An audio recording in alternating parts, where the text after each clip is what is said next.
Nvidia successfully delayed the reviews of their 8GB RTX 5060 Ti, but they couldn't hide them forever.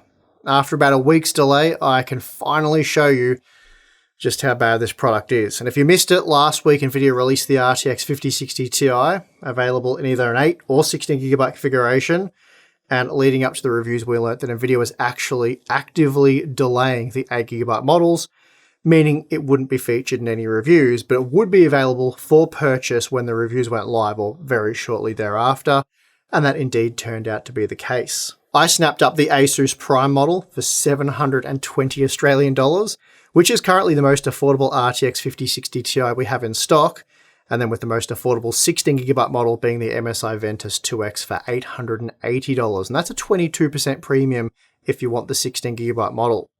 And the problem is, both the 16 and 8GB versions share the exact same name, RTX 5060 Ti. And while the GPU configuration is identical, the difference in memory capacity does make them two very different products. 8GB of VRAM in 2025 for a GPU as fast as the RTX 5060 Ti, which admittedly it's not an impressively fast product for the money, but it is still too fast for such a limited memory buffer. There's countless real-world scenarios that will see performance of the RTX 5060 Ti severely limited or even crippled by the 8GB frame buffer, and of course we're going to explore a few of those today. The problem with a product like the RTX 5060 Ti is that many people are going to purchase it based on the performance and capabilities of the 16GB model. They're then going to buy the cheapest version they can, and that'll almost always result in the purchase of an 8GB model, a product that is arguably already obsolete. Now, just to be very clear here, 8GB of VRAM is still sufficient for the vast majority of games out there, and if you happen to play a lot of esports titles, then VRAM capacity is not really a big deal, certainly not a concern. And even then, in many of the examples where the memory buffer is insufficient, you can tweak the quality settings for a highly playable experience. But it's not necessarily sufficient for an optimal experience in many of the latest games, and this is a situation that is only going to get worse over the next few years, significantly worse in fact. Most people buying a GeForce 50 series graphics card right now, especially a model like the RTX 5060 Ti, will likely keep it for the next 3 years, probably longer, and I hate to think just how bad 8GB graphics cards are going to fare in the next 3 years. It'll probably be a very similar situation to what you see with 4GB graphics cards today. Not only that, but when spending over $400 US, do you really want to be worried about your VRAM amount? Constantly having to tweak quality settings in the hope that you're keeping things within that memory buffer. That's a seriously compromised and unfortunate experience to endure when spending so much money. The 8GB model is meant to have an MSRP of $380 US, but right now, the cheapest listing over at Newegg is $420 US, and most models are more like $440 US or more. Meanwhile, the 16GB models start at $430 US, though most are priced at or above $480. Still, you're talking about at most a 14% premium for the 16GB model. And this makes the 8GB version a serious trap for those unaware that there's two versions of the same product. And the point being here is that there should have never been an 8GB version of the RTX 5060 Ti to begin with, and Nvidia knows this. They know this is a bad product. They know 8GB of VRAM in 2025 is woefully inadequate, and they know most of you know this. But they also know they'll make a lot of money, as most gamers aren't as tech savvy as you lot, and they'll just buy the cheapest model available. And they also know they can take advantage of the pre-built market. By selling those people a product that's already obsolete, they'll be coming back much sooner than they would have otherwise, looking to buy a new GPU, affording Nvidia the ability to sell them a new product next generation, or probably even mid-generation with a product refresh. And we've been saying it for years now, this is planned obsolescence. And if you can't see it now, well, you're probably Nvidia's favorite type of customer. But in an effort to show you just how bad an 8GB RTX 5060 Ti is in 2025, I bought one and spent days collecting hours of side-by-side testing footage, which I can hopefully condense down into a much shorter video, so let's get to it. For all of this testing, I'm using a PCIe 5.0 enabled AM5 test system with a 9800X3D and 32GB of DDR5 6000 CL30 memory, So this is pretty much a best case scenario when running over the VRAM buffer with an RTX 5060 Ti.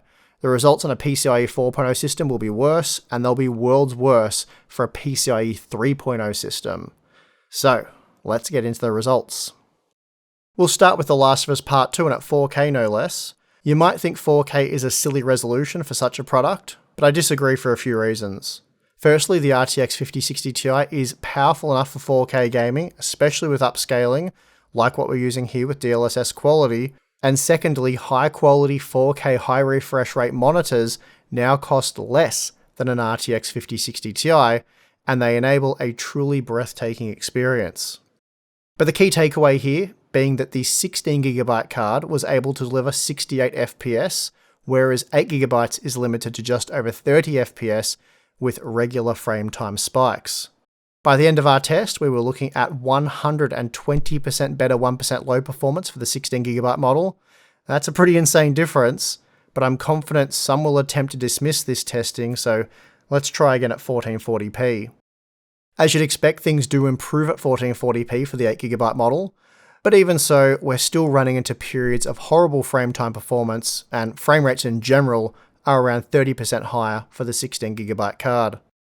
Now, the 16GB model is clocking its cores around 1% higher. We're using the ASUS Prime for both the 8GB and 16GB cards.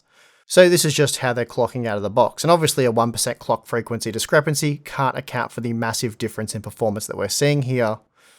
And by the end of our test, the 16GB card was 34% faster on average, and 215% faster when comparing the 1% lows.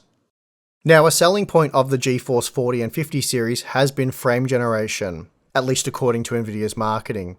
And if we enable this feature, the additional VRAM requirements hurt the 8GB model, dropping 1% lows to single digits for a truly awful experience.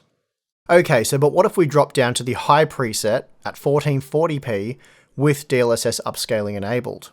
Here we encounter rare frame time stutters for the 8GB model, but overall performance is quite good, though it is still much slower than the 16GB card, which by the end of our test was 18% faster when comparing the average frame rate and 35% faster for the 1% lows. So even when using these more mild quality settings, the 8GB card still lags behind. And that being the case, I tried the medium preset, and here the frame time performance was cleaned up, and now the 8GB model isn't too much slower. Still, having said that, they're not at parity, with the 16GB model offering 12% greater average frame rates and 11% better 1% lows. Even with the low quality preset at 1440p with DLSS quality upscaling, the 16GB model was 8% faster on average, so not a huge margin there, but I was still surprised to find a small performance advantage in favour of the 16GB model using the low quality preset, and somehow here we're still right on the limits for the 8GB card. Then at native 1080p, with the very high preset, the game wants over 9GB of VRAM, so the 8GB card is back to struggling away with terrible frame time performance, and again, this is at 1080p. As a result, the 16GB model provided 25% greater average frame rate performance and 320% better 1% lows. So that's really bad, so let's move on to another game. Here we have Final Fantasy XIV at native 1080p using the ultra quality preset, and while very playable on the 8GB model, performance was improved by 14% with the 16GB version, but also 1080p is a very low resolution, and you probably shouldn't be buying a 1080p monitor in 2025, so let's jump up to 1440p. At native 1440p, the 16GB model ends up 58% faster on average, with 218% better 1% lows, and while I wouldn't personally play this game at around 50 FPS, I know some of you who prioritize visuals over frame rates would. But let's enable upscaling for what I deem a much more optimal configuration, and this sees the 16GB version average 74 FPS, making it 80% faster than the 8GB model, which produced an average of just 41 FPS.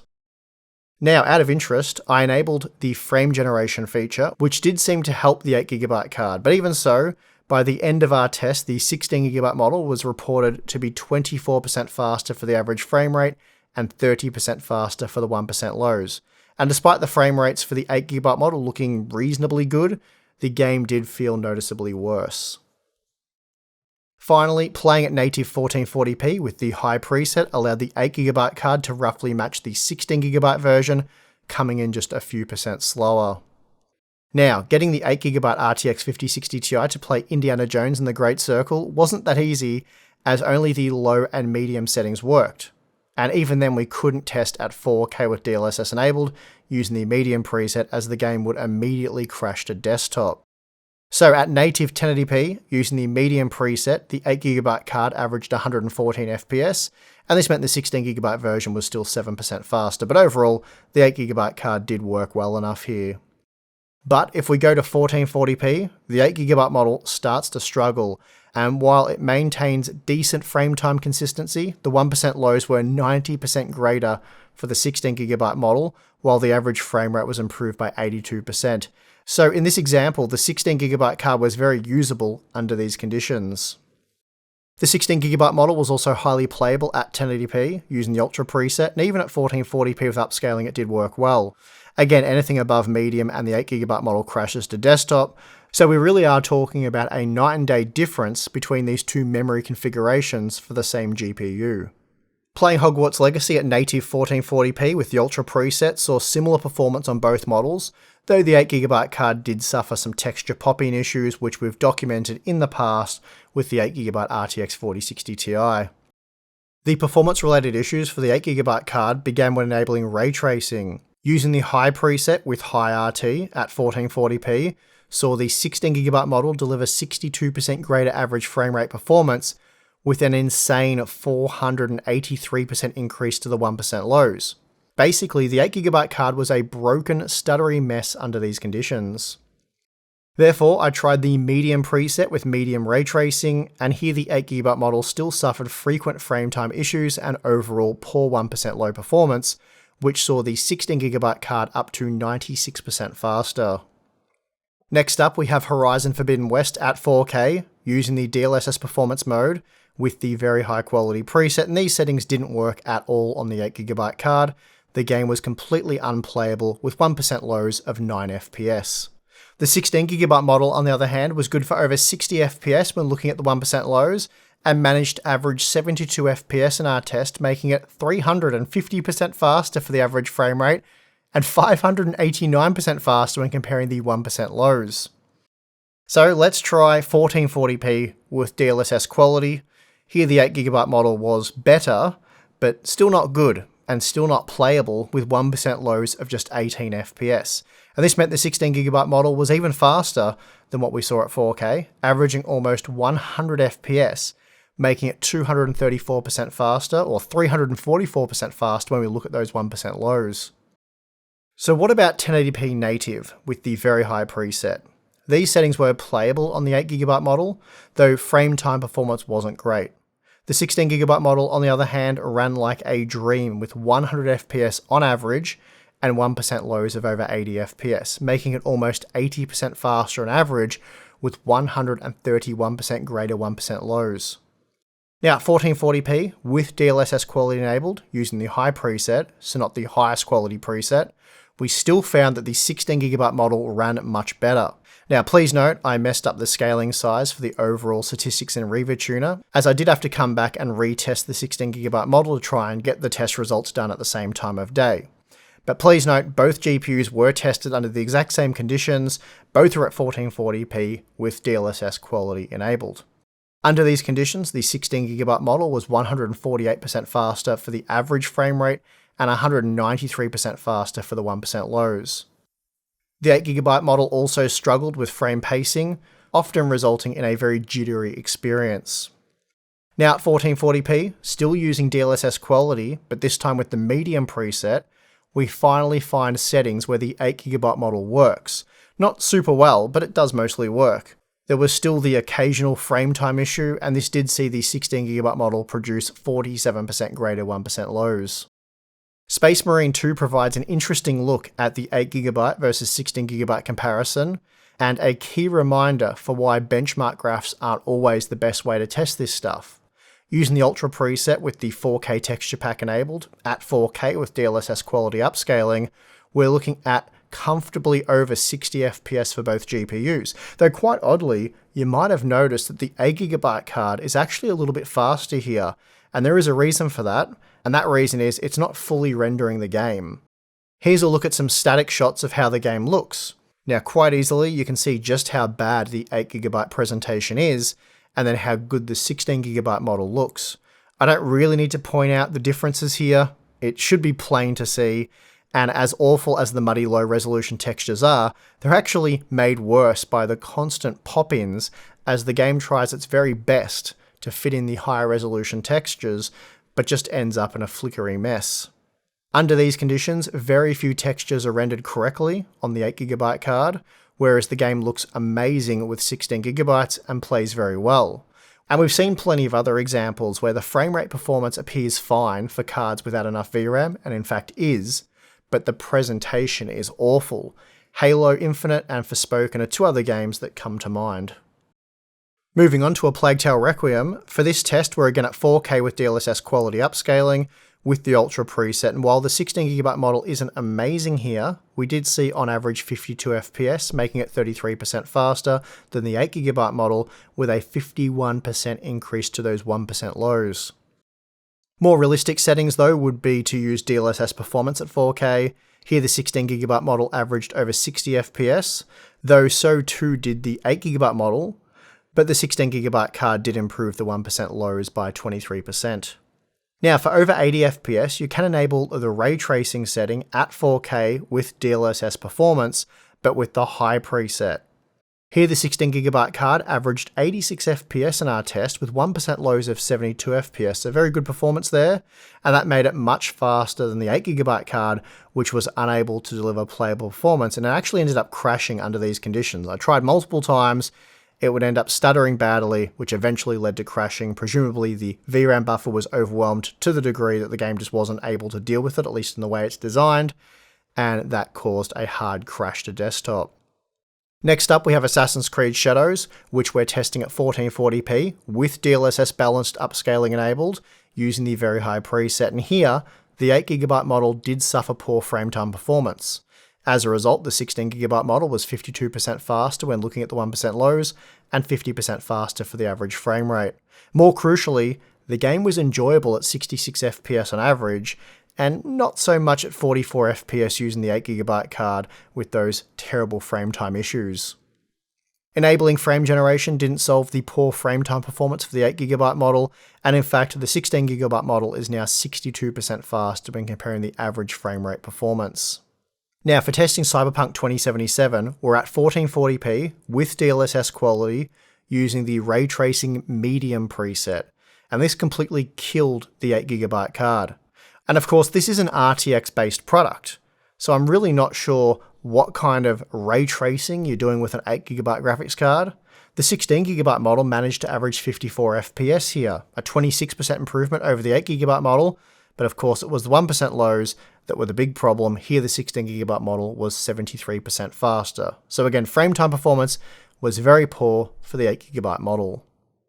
For those of you that want to enjoy some level of ray tracing at 4K, using the DLSS performance mode, even with the ray tracing low preset, the 8GB card is completely broken with just 29 FPS on average and 1% lows of 16 FPS, making the 16GB model up to 206% faster.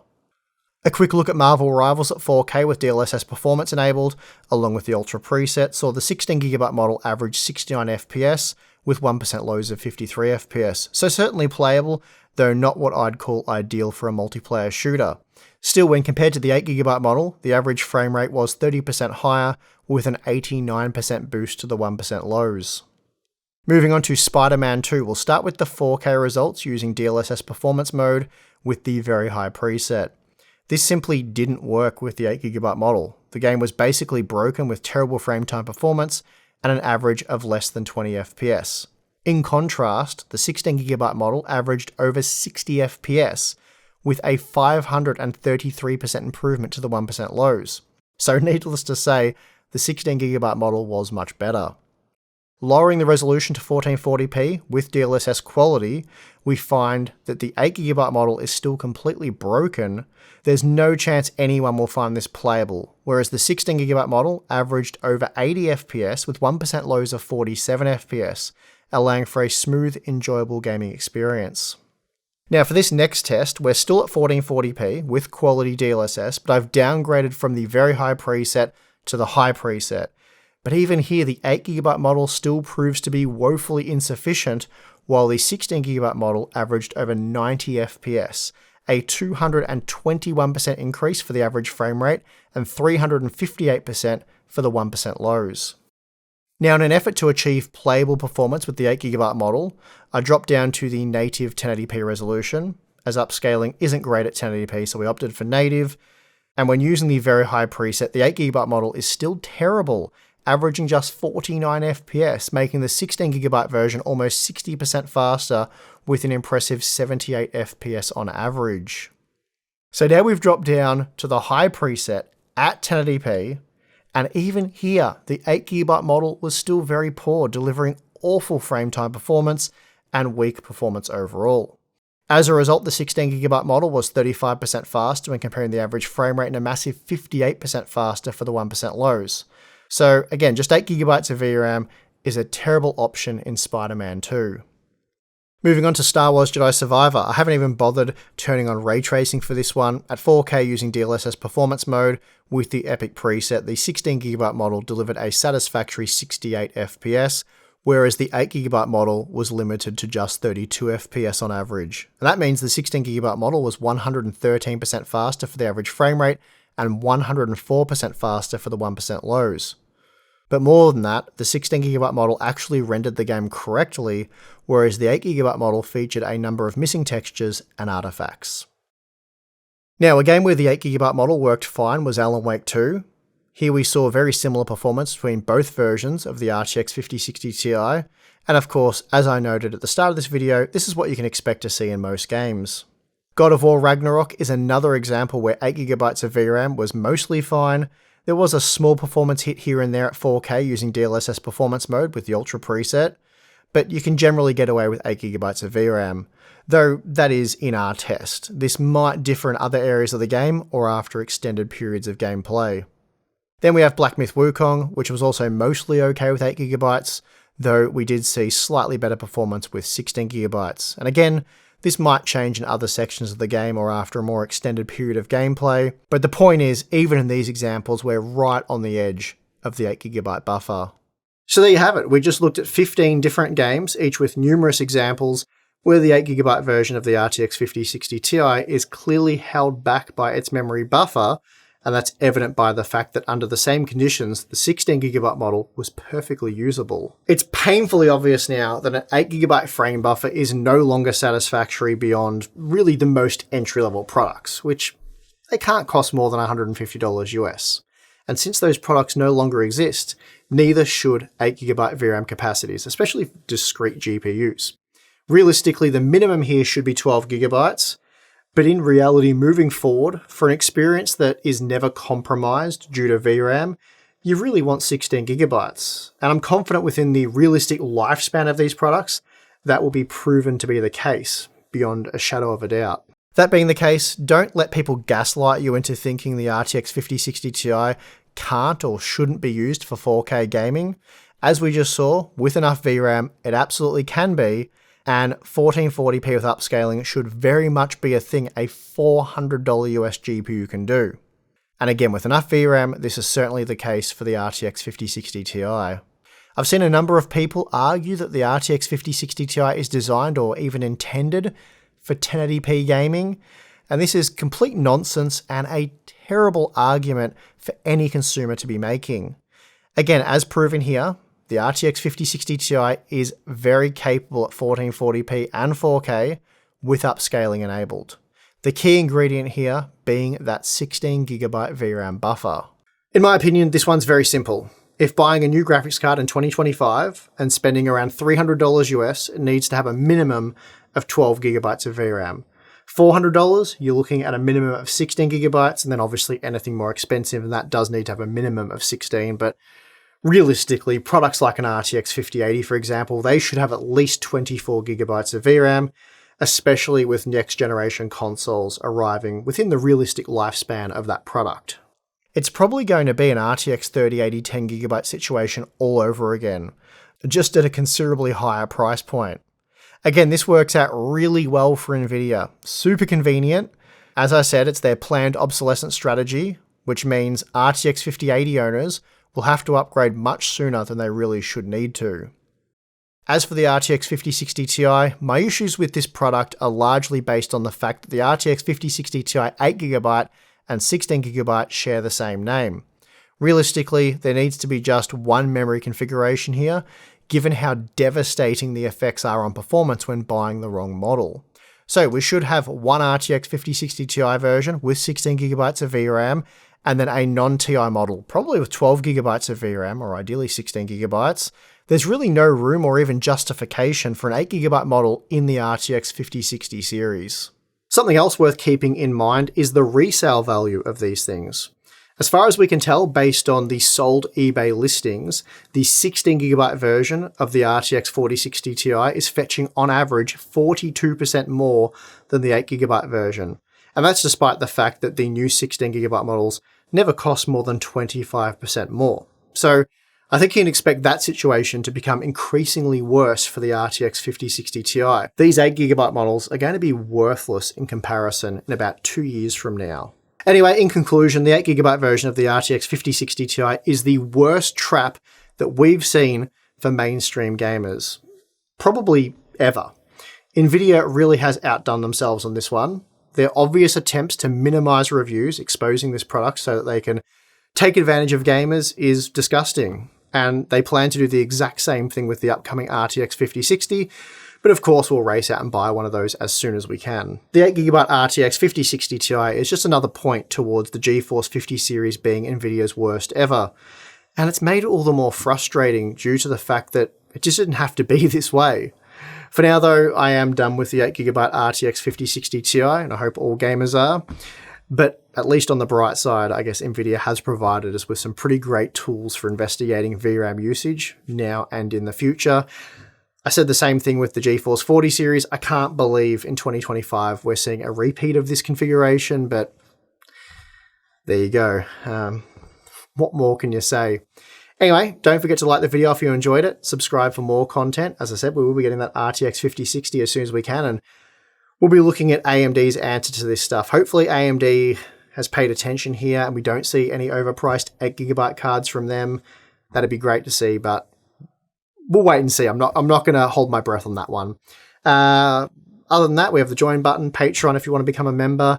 You get access to our exclusive Discord server, monthly live streams, behind the scenes content, and Q&A stuff. So check that out if you're interested, but if not, it's perfectly fine. And I would like to thank you for watching this video. I'm your host, Steve. See you again next time.